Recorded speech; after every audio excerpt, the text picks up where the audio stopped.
when you take away, what do you take away from last weekend? How much is there teachable out of Saturday's game in terms of how you want to, possess the puck and prevent rushes and chances going the other way? Yeah, I mean, actually in both games there's moments, second period Friday, and then obviously some situations Saturday that if we're presented again, can we do a better job of, maybe not taking a late penalty when you're up by a goal. You're up 3-2 and you're going on a 5-minute major. Can you eliminate that penalty 20 seconds after the puck drops? And so there's some things that, we as coaches look at, and you hope your players understand. And, if things go like they did Saturday, then, yeah, you come back on Monday and address some of those things. And just to get the mindset, because especially late in the year, you get into February and you get into the playoffs, and all of a sudden, you pop a goal to make it 3-2 or 2-1. You're up a goal with 6 or 7 minutes to go. What's important? And what are the keys to get into the end with either a goal lead or an empty net goal and things like that? So in life, every game you play, there's experiences, and through those experiences, can we gain some wisdom? And so you use the benchmark of Friday and Saturday, whether you've won or lost or tied, whatever the outcomes are going to be. And then you come back Monday and try to improve on those areas. So that's what we're doing. So, so each game gives us a chance to get better. And obviously this past weekend, there's some things that we can work on to improve and get better. It's a short week, which I sort of like. Just, you get back on the saddle, let's start riding again.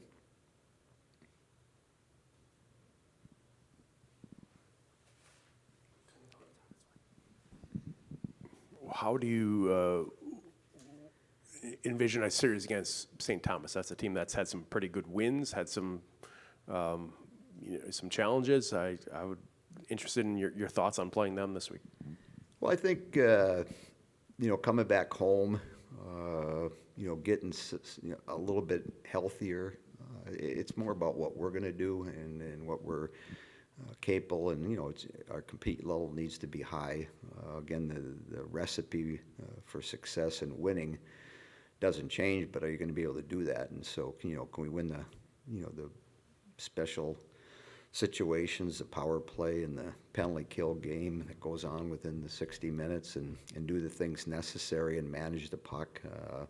And so it's not complicated. It just becomes some nights hard. Like, Friday night, the second period became hard for us.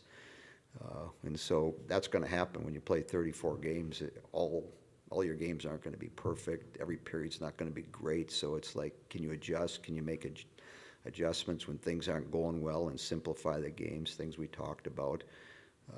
And so whether it's St. Thomas or whether it's Minnesota, it's, you have 2 or 3 good practices, hopefully through the week, get your kids excited, get them healthy, and then go on the ice and play with some enthusiasm. And, hopefully being at home will create some energy for us. And again, it's about what we do, irrelevant of our opponents. Everybody in our league's capable of beating anybody on any given night, and so everybody's got good goaltenders. Everybody's got good players now. So it comes down to that. The team that's going to have a chance to be successful is the one that's going to do all these little things. There's probably 4 or 5 things that you can look at, and if we do better than St. Thomas in those areas, chances are we might win the game. Looking at this weekend, it being the first time you've had your full group at your disposal. Not sure we'll be there yet. Well, just, is there anything extra that you kind of took away from having that available over those 120 minutes at least? Well, I think the big thing, and we talked about it, before we started the season, what we do off the ice collectively within our team and the chemistry we have with the kids coming and going, and when they come back from those events, where are they? Where's their headspace? And so it's the first time we went through them playing a couple games when they played the rivalry series. And history tells me when I was on the men's side and those kids came back from the under-20 tournament that played here, where are they emotionally after going through 2.5 weeks of high intensity games, emotional games? Now they come back to their home, where are they and where's their headspace? So, it was the first time, that we've been healthy in a long time, but then you're managing different things that, if the kids are in a good space, things probably become easier. If they're not, they become harder. So it's a learning experience, not only for the players, but for us as coaches too. So the big thing is to get excited to play games. You only get 34 of them, and once one is gone, then you don't get it back. And so you got to play with energy. You got to play with excitement. You got to bring enthusiasm not only into your locker room but on the ice. And it's it's contagious. If one player's got it, it might go to 2, 5, 8, 10, and then all of a sudden the whole team's got it, and you look a lot different when you're in that space than when you're fighting things. So yeah, it's good.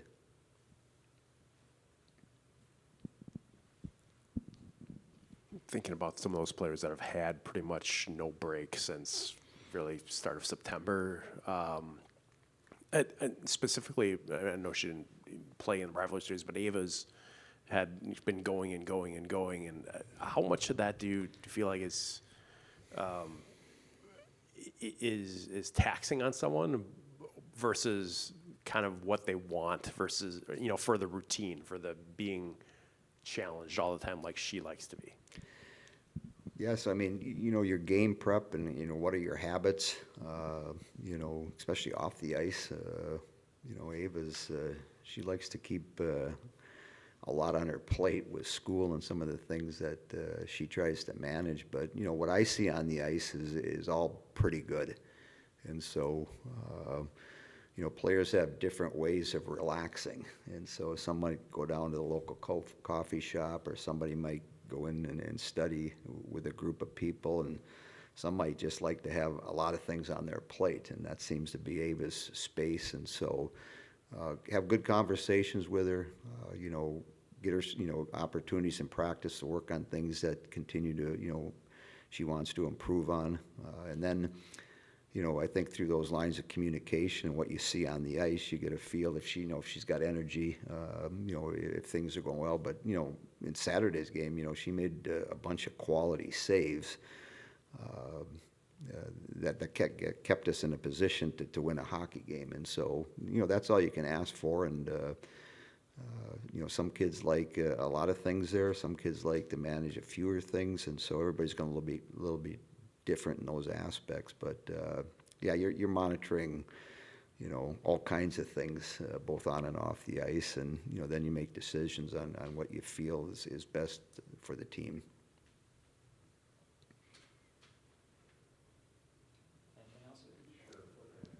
What the heck? As you said, you've had people coming and going and whatnot, but you're a couple months away from being without your six of your best players for a couple weeks. Can you talk a little bit about the process of getting ready to replace those? I mean, obviously you've had to do a little of that, but what is the process like, and where have you been in it? I think for knowing that's coming, what can we do today to not only get those kids ready for different roles, but what can we do today to get ready for St. Thomas? And so one thing you can't do in this business is look too far ahead. And so what can we do to really prep ourselves for a couple tough games on a short week, Thursday and Friday night? And then I've always in the business of we're going to take information from both of those games and then get ready to go down to Nashville next week and do the same thing, and then take a little bit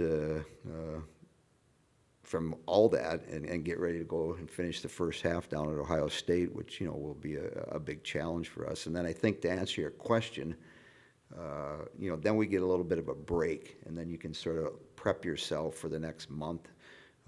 And maybe for the next part of the season, and then get yourself into a position, because that second week, part of January, they'll actually announce the Olympic team, it sounds like. And so then we'll have more information that's accurate and that's true as far as who's going, who's not going to go. And then, again, we try to build a plan within the coaching staff, and then try to execute that within the players and us working. The big thing is, for me, is to work with the individuals, work with the team that's here right now, and how do we make them better?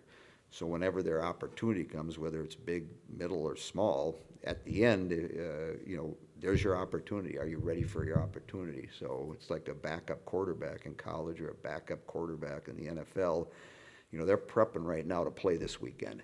And in most cases, those quarterbacks will not probably play. But we saw this past weekend, 3 or 4 NFL teams lost their quarterback. Was the backup guy ready to play? And you look at 2 or 3 of those, say, oh yeah, that guy was, he was ready to play. Came out, did a really good job. And a couple others, I'm not sure he quite studied as much as he should have studied. Probably figuring, well, the odds are I'm going to play. Well, you don't know when your opportunity is going to be. So, individually working with kids at this time and like we do throughout the year, and then if their opportunity changes, are they ready for that opportunity?